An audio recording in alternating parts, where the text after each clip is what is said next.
हाँ, श्रीलंका से जो बड़ी खबर, यहाँ पर टैंक के साथ में सेना पार्लियामेंट्री स्ट्रीट पर उतर गई है। बड़ी खबर, सैनिकों के हाथ में AK-47 है ताकि कोई भी प्रदर्शनकारी उत्पात ना मचा सके।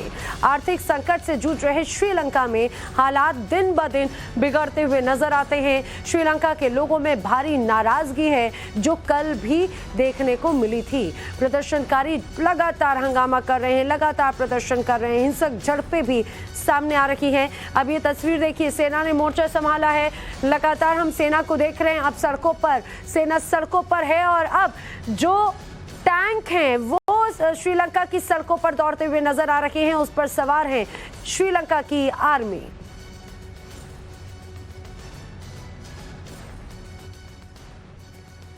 तो प्रदर्शनकारियों को रोकने के लिए यहां पर टैंकों की तैनाती आप तस्वीरों में देखिए। श्रीलंका की सड़कों पर टैंक है, लगातार विरोध प्रदर्शन श्रीलंका में देखने को मिल रहा है। टैंक के साथ में सड़क पर सेना आ चुकी है और वहां की एक एक तस्वीर जो है वो हम अपने दर्शकों तक पहुंचा रहे हैं। ग्राउंड जीरो से देखिए हमारे साथी प्रियांक त्रिपाठी की एक्सक्लूसिव रिपोर्ट। कोलंबो की सड़कों पे आप हमारे पीछे देखिए तो ये वो जगह है जहां पे सारे के सारे मेंबर ऑफ पार्लियामेंट्स के रहने के लिए रिहायशी इलाका बनाया हुआ है। लेकिन जिस तरीके से श्रीलंका की सड़कों पे उपद्रवियों ने प्रदर्शन किया है, जगह जगह उन लोगों ने अटैक किया है, उसके बाद अब श्रीलंका की सड़कों पे कोलंबो में आर्मी को उतार दिया गया है टैंक के साथ। टाइम्स ऑफ नवभारत की टीम अब आर्म पर्सनल्स जो आर्मी के हैं, जो इन टैंक्स को लेकर के, जो स्मॉल MPV टैंक्स होते हैं जो पानी में भी उतारे जा सकते हैं और किसी भी हालात में ये दुश्मन से लड़ाई करने के लिए तैयार हैं, उसे देश की जनता के खिलाफ ही उतार दिया गया है। क्योंकि श्रीलंका की बदनामी हो रही है हर जगह। सबको पता है कि आने वाले दिनों में चीज़ें और भी खराब हो सकती हैं। जिस तरीके से रह के राष्ट्रपति भवन, राष्ट्रपति कार्यालय, प्रधानमंत्री भवन, प्रधानमंत्री कार्यालय, हर लोकेशन पे उपद्रवियों और जो प्रदर्शनकारी हैं उन्होंने उस पूरी इमारत को अपने कब्जे में ले लिया है। इसी चीज़ को देख करके अब श्रीलंका के राजधानी कोलंबो की सड़कों पे आप देख सकते हैं ये AK-47 असॉल्ट राइफल लेकर के आर्मी के कमांडोज अब सड़क पे उतर चुके हैं।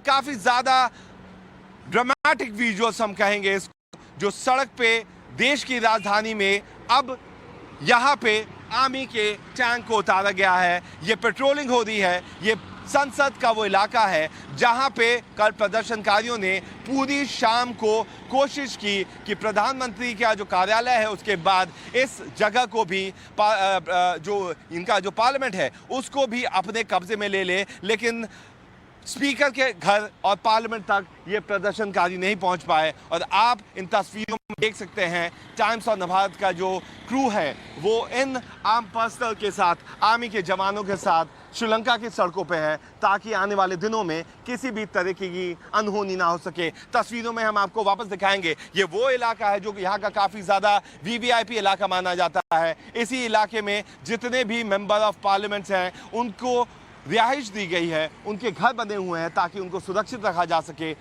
इस जगह की रखवाली सबसे ज़्यादा महत्वपूर्ण है जब तक श्रीलंका में नए राष्ट्रपति का चुनाव ना हो जाए। आने वाले 19 तारीख को नामांकन की तिथि है जब यहाँ के सारे पार्लियामेंटेरियंस पार्लियामेंट जाकर के अपने नेता को चुनेंगे और अपनी दावेदारी साबित करेंगे। उस बीच इस पूरे इलाके को राउंड अप करके लेफ्ट हैंड साइड में आप देखेंगे आर्मी के कमांडोज खड़े हैं। यहाँ पे आर्मी की जो टैंक्स है उसका मूवमेंट दिख रहा है। ये लेफ्ट में अगर पंकज आप दिखाएं, मॉल्स है, शॉपिंग मॉल्स हैं। शॉपिंग मॉल्स को भी कई बार कोशिश किया गया था निशाना बनाने के लिए, लेकिन फिलहाल अब तक जो गवर्नमेंट की जो मशीनरी है उसी पे निशाना बनाया हुआ है। तो श्रीलंका के सड़कों पे अपने वीडियो जर्नलिस्ट पंकज गुप्ता के साथ मैं प्रियांक त्रिपाठी, टाइम्स ऑफ नवभारत और टाइम्स नेटवर्क के लिए। तो प्रियांक त्रिपाठी लगातार वहां की एक एक तस्वीर हमारे दर्शकों तक पहुंचा रहे हैं कि श्रीलंका में आखिर इन दिनों सड़कों पर क्या नजारा है। श्रीलंका में कल पूरे दिन जमकर बवाल हुआ, आज वहां पर हालात कैसे हैं, प्रियांक की एक और रिपोर्ट देखिए।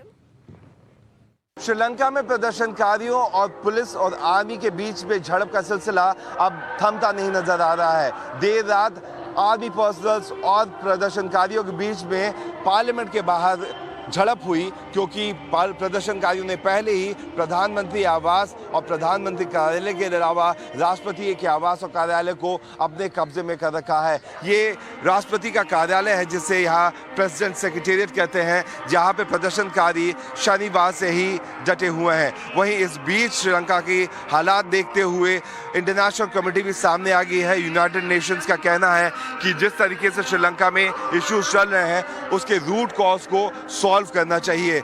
आने वाले दिनों में देखने वाली बात होगी कि श्रीलंका में कब प्रेसिडेंट के लिए इलेक्शन होते हैं। वहीं गोटाबाया राजपक्षा शुरुआत से लेकर अब तक अपने टैंट्रम्स थ्रो करते आए हैं। कल रात को भी जब उन्हें इस्तीफे की जो चिट्ठी है वो यहाँ के स्पीकर को भेजनी थी, वो भी नहीं भेजा।